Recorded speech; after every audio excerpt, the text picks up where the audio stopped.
ketika dari Cina ke US-nya ini terhambat, otomatis sebenarnya permintaan dari Cina terhadap barang-barang komoditas Indonesia itu juga pasti akan menurun. Makanya ini saya bilang efeknya domino. Jadi ujian awal bagi Prabowo untuk bisa meningkatkan atau dan mengkampanyekan ekonomi Indonesia di kancah global dengan terpilihnya Donald Trump. Terus dimulai hubungan diplomasi yang baik antara Prabowo dengan Trump ya khususnya itu juga menyangkut soal perdagangan. Halo Tribuners, program Tribuners on Focus. Hari ini kembali membersamai Anda bersama dengan saya Nila Irda. Terpilihnya kembali Donald Trump sebagai Presiden Amerika Serikat, akankah kemudian bisa membawa dampak signifikan bagi perekonomian global, termasuk di Asia dan Indonesia? Donald Trump sendiri dikenal sangat memprotek kebijakan ekonomi Amerika Serikat saat menjabat sebagai presiden. Lantas bagaimana dampak ekonomi hasil Pilpres Amerika Serikat ini bagi Indonesia?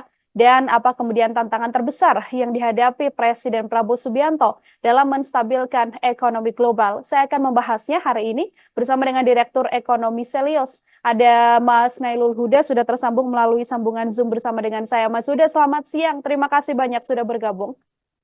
Selamat siang, Mila. Ya, Mas Huda, terima kasih menyempatkan waktunya hari ini berdiskusi bersama dengan saya. Saya ingin minta pengantar terlebih dahulu bagaimana kemudian ini kan sudah terpilih kembali begitu ya Donald Trump untuk menjadi presiden. Akankah secara ekonomi terpilihnya Donald Trump ini banyak berdampak bagi perekonomian di tanah air, Mas Huda? Ya, yang jelas seperti ini, Mbak. Kita tahu bahwa program-program kampanye Trump ya, itu tidak jauh berbeda dengan program-program yang sudah dia jalankan ketika periode pertama Trump menjabat sebagai presiden US gitu kan. Sebelum Joe Biden kan Trump sebagai presiden US. Nah, ini yang kita lihat masih banyak kesamaan gitu. Salah satunya memang dalam hal Make America Great Again gitu kan. Jadi memang ini program yang membatasi aliran masuk barang dari luar US ke pasar domestik US. Nah, ini termasuk dari China sebenarnya. Kita tahulah hubungan Trump dengan China ini dia buruk gitu kan, yang pasti akan berimpact kepada perekonomian secara global. Impactnya seperti apa, Mbak? Impactnya itu lebih kepada perdagangan. Nah, ketika perdagangan Cina Amerika ini dia seret, yang pasti nanti ke depannya ya dari pihak China pun permintaan dari negara-negara lain ke Cina itu juga akan menurun. Nah, ini yang saya lihat dampak dari terpilihnya Trump ya terhadap ekonomi global, terutama juga ekonomi Indonesia yang di mana ini ketika permintaan dari Cina itu menurun, pasti akan juga berimpact kepada permintaan produk-produk Indonesia ke China itu sendiri. Dan juga jangan lupa permintaan ataupun proteksi barang dari Indonesia ke Amerika juga dilakukan oleh Donald Trump pada saat periode yang pertama.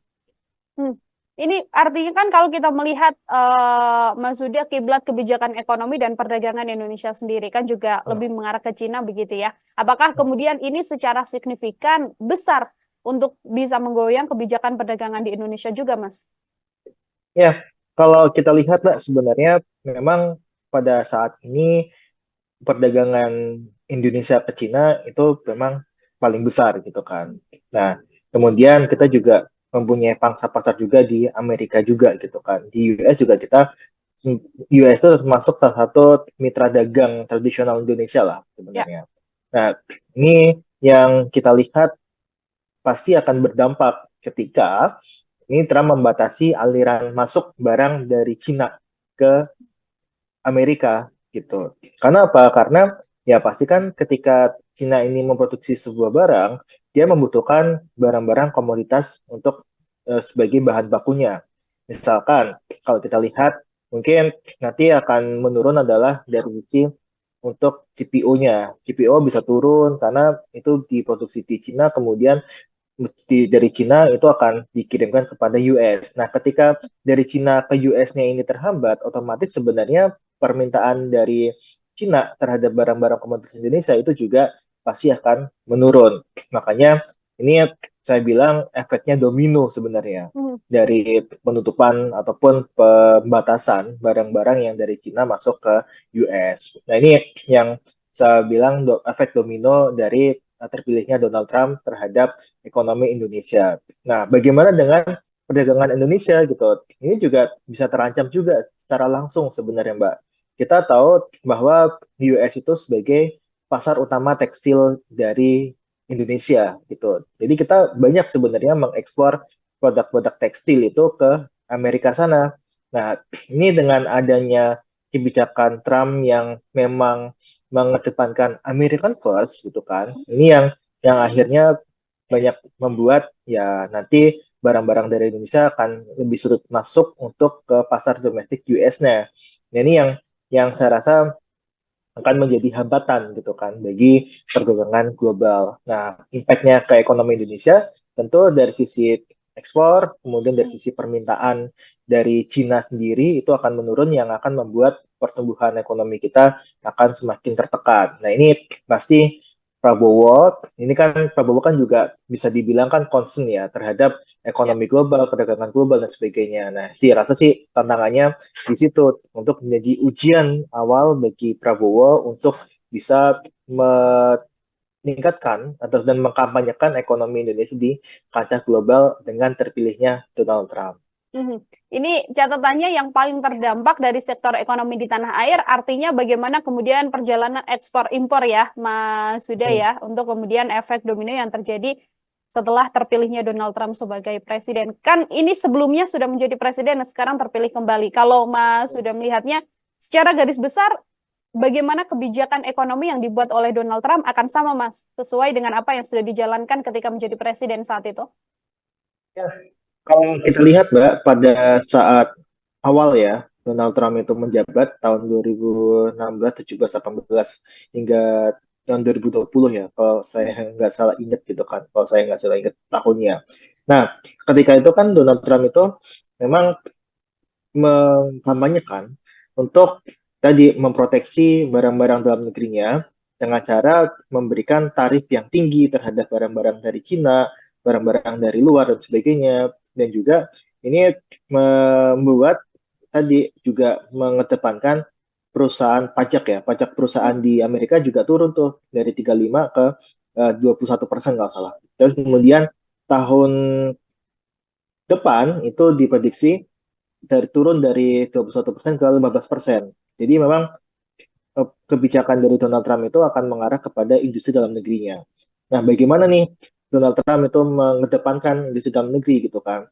Tentu dengan dari pajaknya yang dikurangin, kemudian dari proteksi barang-barangnya dari borak luar negeri, dan juga kita lihat ada salah satu yang memang bisa jadi keuntungan sebenarnya adalah Donald Trump ini ingin membatasi investasi yang dari Cina termasuk ke dalam US. Nah, ini sebenarnya satu sisi ini bisa juga nih Mbak, sebenarnya bisa dimanfaatkan oleh negara-negara lainnya termasuk Indonesia untuk bisa menarik investasi dari Cina ini yang dia ditolak oleh US gitu. Nah, ini yang ada juga sisi positifnya sebenarnya. Dan saya rasa ini jadi eh, akan jadi rebutan nih investasi di Cina kan juga besar gitu kan. Ketika dihambat masuk ke US, otomatis negara-negara lainnya ini akan berlomba untuk menarik investasi dari Cina ini. Nah, ini yang harus jadi PR Indonesia adalah bagaimana cara tadi mengedepankan bisa menarik investasi dari Cina itu masuk ke dalam negeri sekaligus ketika ada hambatan masuk ke US, kemudian dari Cina pun dihambat masuk ke US, artinya kita perlu mencari pasar baru selain pasar tradisional seperti US dan China gitu. Nah, kita bisa mencari pasar baru, entah itu di Timur Tengah, Afrika bagian utara, pun Afrika bagian selatan.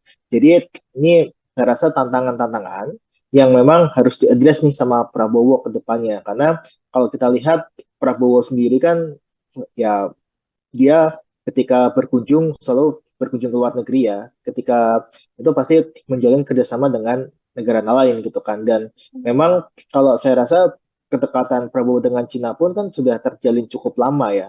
Dan ini yang menurut saya juga harus jadi jadi senjata bagi pemerintah ke depan bahwa bisa loh manfaatin hal yang negatif ini menjadi sesuatu yang positif dengan menarik investasi dari Cina yang itu dia ditolak di US. Dengan cara apa? Nah, dengan cara menyiapkan infrastruktur, regulasi yang memang nyaman bagi investor, terutama dari investor luar negeri. Mhm. Ini selain tadi Mas sudah sempat menyinggung bagaimana kemudian ada beberapa pertemuan Prabowo Subianto dengan pejabat publik di luar negeri yang membahas ekonomi begitu ya Mas ya. Tapi kan juga kami menerima informasi bahwa ada jadwal juga sedianya Prabowo Subianto ini atau Presiden Indonesia ini bertolak ke Amerika Serikat, tapi pada saat itu rencananya akan bertemu dengan Joe Biden. Setelah sekarang yang terpilih adalah Donald Trump. Untuk menjaga bagaimana situasi atau kerjasama antara Indonesia dan juga Amerika Serikat, perlukah kemudian seorang Prabowo Subianto ini nantinya bertemu dengan Donald Trump di awal pemerintahan, Mas? Ya, pasti sebagai salah satu negara besar ya, Hmm. kita masih melihat lah Indonesia itu kan masih G20 dan sebagainya. Kita pasti Amerika menjadi mitra perdagangan yang strategis sebenarnya. Hmm. Nah, ini memang yang kita wanti-wanti kan kalau tahun awal Trump itu kan banyak yang dihambat masalah GST ya. Jadi kita yang tarifnya ada tarif nih misalkan dia masuk ke US tapi ada fasilitas GST di, dibebaskan tarif tersebut atau dibikin murah lah tarif tersebut untuk bisa masuk ke pasar domestik US. Nah, saya harap sih sebenarnya Prabowo ketemu Trump itu juga bukan hanya menyampaikan selamat dan sebagainya, tapi juga menyampaikan kepentingan-kepentingan sebenarnya yang dia bisa diadres oleh Prabowo untuk ya bilang ke Amerika gitu kan atau melobi Amerika bahwa barang Indonesia ini masih bisa dimasuk ke pasar US gitu.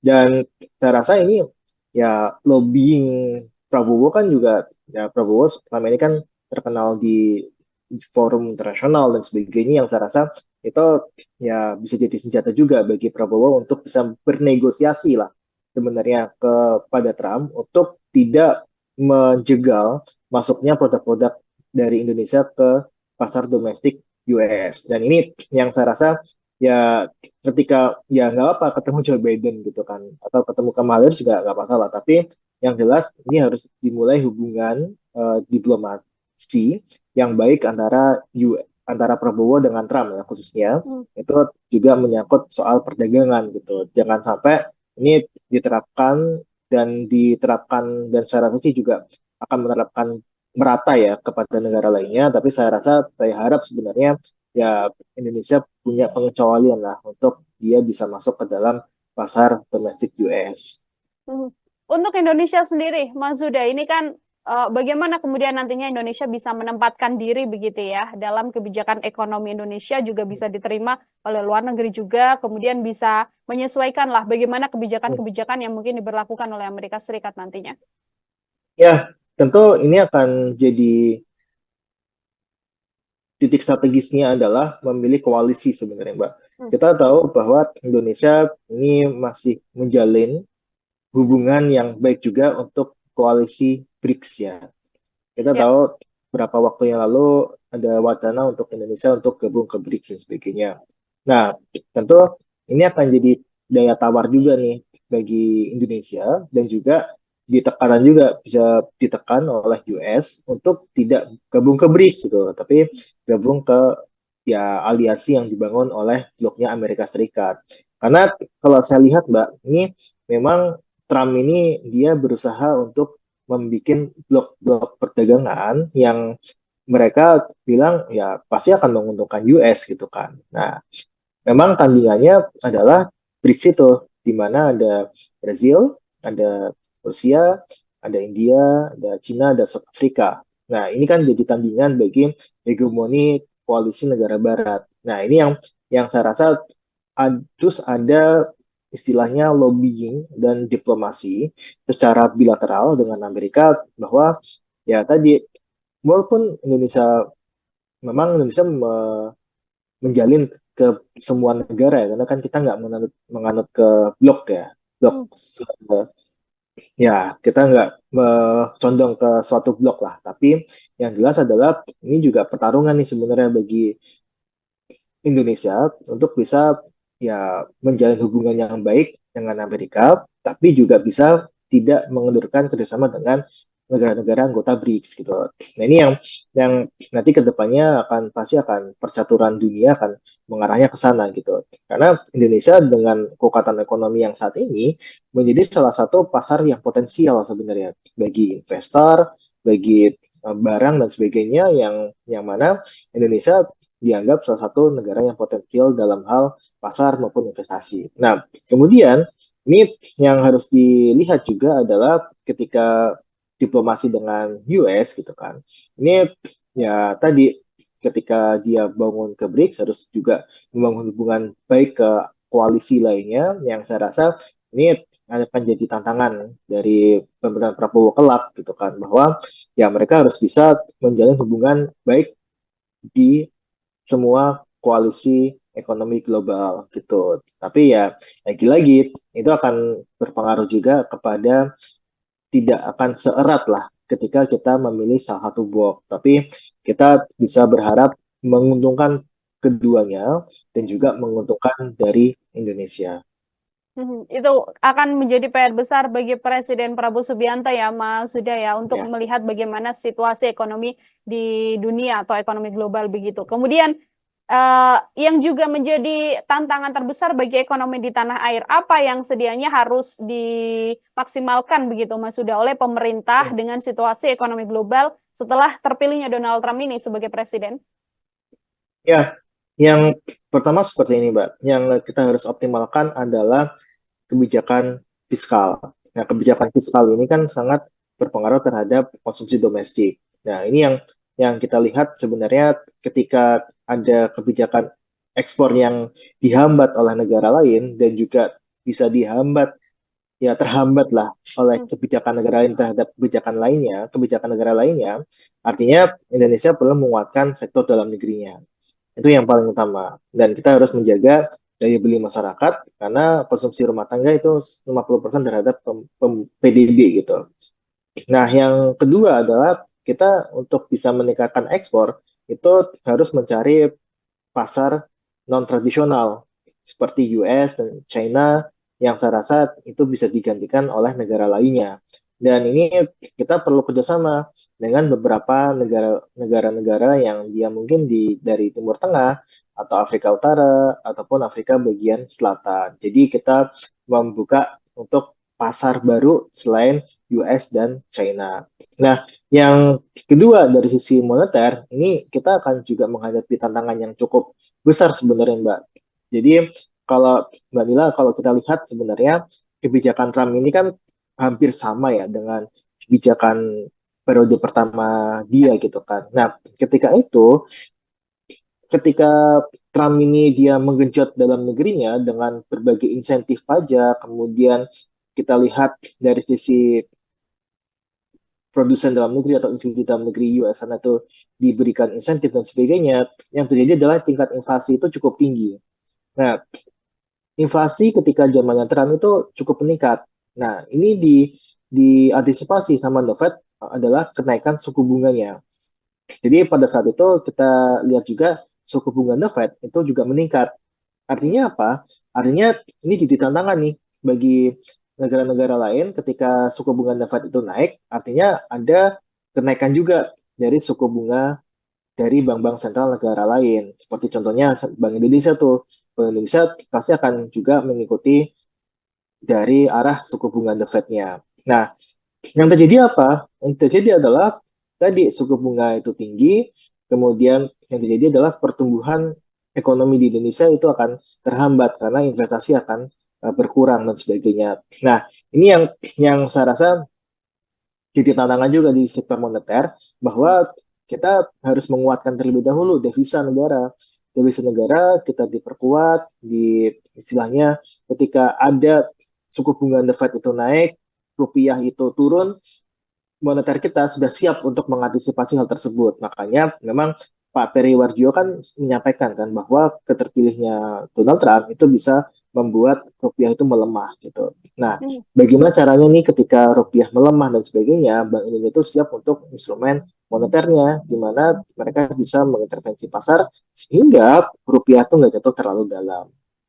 Mhm. Oke, terakhir dari saya, Mas Huda, ini kan masih awal-awal masa pemerintahan Prabowo Hmm, Subianto begitu ya, masih banyak kebijakan ekonomi di era hmm. Presiden Joko Widodo yang mungkin masih menjadi PR dan harus diselesaikan oleh Prabowo Subianto. Kalau dari analisa Mas Huda sendiri, apa hal yang paling krusial yang harus diperbaiki begitu ya dari kebijakan lama era Presiden Joko Widodo dan sekarang dipegang oleh Prabowo Subianto, Mas? Ya, yang pertama seperti ini, Mbak. Kita melihat dari sisi domestiknya. Kita bicara mengenai sisi domestik yang harus diperbaiki. Hmm. Dengan cara apa? Dengan cara tadi daya beli masyarakat itu tidak boleh diturunkan secara drastis. Kita harus menjaga daya beli masyarakat agar pasar domestik kita kuat gitu. Ya. Nah, ketika pasar domestik kuat, otomatis sebenarnya PDB kita juga akan terbantu. Nah, yang kedua adalah kita dengan adanya keterpilihnya Trump ya. Trump ini kan dia pasti akan berimpact kepada ya tadi perdagangan ekspor dan sebagainya. Nah, yang kita dorong adalah perbaikan dari sisi industri manufaktur. Nah, ini yang harus kita dorong nih sebenarnya dan ada kesempatan untuk bisa menarik industri manufaktur dari China itu bisa berlabuh ke Indonesia gitu. Dan ini yang saya rasa bisa dimanfaatkan oleh Indonesia untuk menarik FDI sektor real itu masuk ke dalam domestik kita. Nah, kenapa saya bilang industri manufaktur? Karena industri manufaktur ini memang salah satu cara untuk bisa menyerap tenaga kerja lebih banyak Ya. kemudian bisa menghasilkan nilai tambah lebih tinggi. Nah, ini yang kita dorong itu adalah perbaikan industri manufaktur, di mana saat ini kinerjanya cukup buruk gitu kan. Kita tahu dulu share industri manufaktur ke PDB itu mencapai 24 sampai 27%, sekarang hanya 18%. Nah, ini yang harus kita dorong. Nah, ini yang dua itu yang memang menjadi concern saya untuk bisa disampaikan ke Prabowo dan timnya ekonominya lah ya, itu untuk bisa memperbaiki ekonomi terlebih dengan terpilihnya Trump, tantangan ekonomi global akan semakin berat. Maka kita harus fokus untuk bisa memperbaiki terlebih dahulu ekonomi domestik kita. Mhm. Oke, menjadi tantangan besar bagi Prabowo Subianto memperbaiki ekonomi domestik di tanah air untuk nantinya juga bisa sama-sama bersaing ya Mas ya dan juga menstabilkan kondisi ekonomi global. Dampak dari terpilihnya seorang Donald Trump yang dikenal sangat protek terhadap perekonomian Amerika Serikat sendiri. Mas Huda, terima kasih banyak, luar biasa sekali untuk kesempatannya hari ini. Kita juga berharap Siap, bagaimana Mbak Nila. nantinya pemerintah tanah air bisa melakukan atau membuat kebijakan yang pastinya tidak akan memperburuk kondisi ekonomi, tapi meningkatkan kondisi perekonomian di tanah air sendiri. Mas Huda, sekali lagi terima kasih banyak Mas untuk kesempatannya berdiskusi hari ini bersama dengan saya. Semoga di lain kesempatan ada waktu untuk berbincang kembali, Mas Huda. Siap, insya Allah Mbak Nila. Makasih banyak. Terima kasih banyak Direktur Ekonomi Selios Nailul Huda, Tribuners, membersamai saya hari ini dalam Tribun Sound Focus. Saya Nila Irda, pamit undur diri. Terima kasih banyak dan sampai jumpa. Download Tribun X sekarang. Menghadirkan lokal menjadi Indonesia.